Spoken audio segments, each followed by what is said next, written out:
May praise be to Allah, the creator of the world, and peace and blessing be upon his prophet Muhammad sallallahu alaihi wasallam, the head of all messengers, upon his family and all his companions.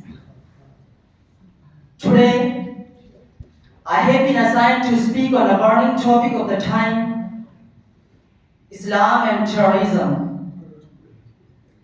It is surprising enough that violent activities and terrorism are attributed to Islam, whereas it is a religion of peace and mercy.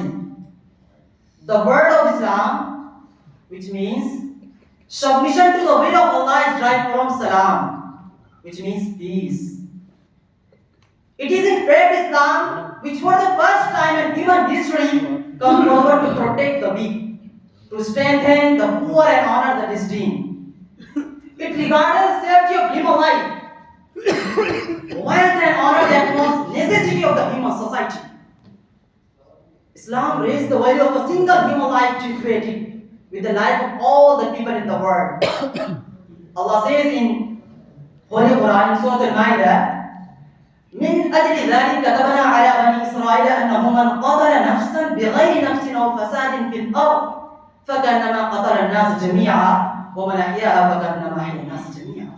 For this reason, we declare for the children of Israel that whoever kills a person, no retaliation for a person killed, nor for spreading disorder on the earth, is as if he has killed the whole of humankind, and whoever saves the life of a person is as if he has saved the life of the whole of humankind.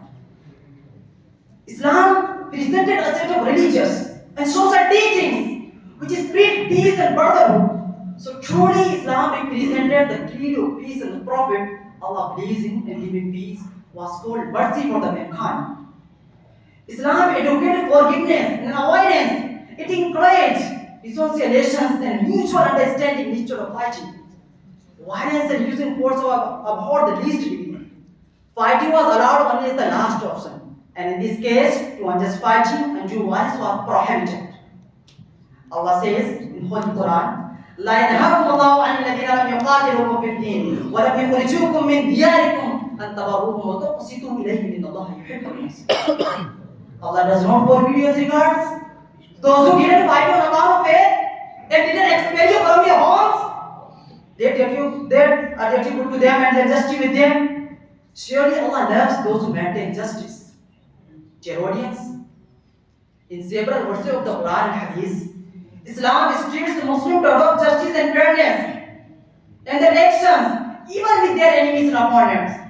The Prophet Muhammad sallallahu alaihi wasallam prohibited Muslims to kill the women of their enemies at war, their children, even their partners, and the non-combatant people. He would advise them, don't better and don't be excessive. And he also said, whoever has killed a person having a treaty with the Muslims shall not smell the fragrance of paradise, which is smell of 40 years. Muslims are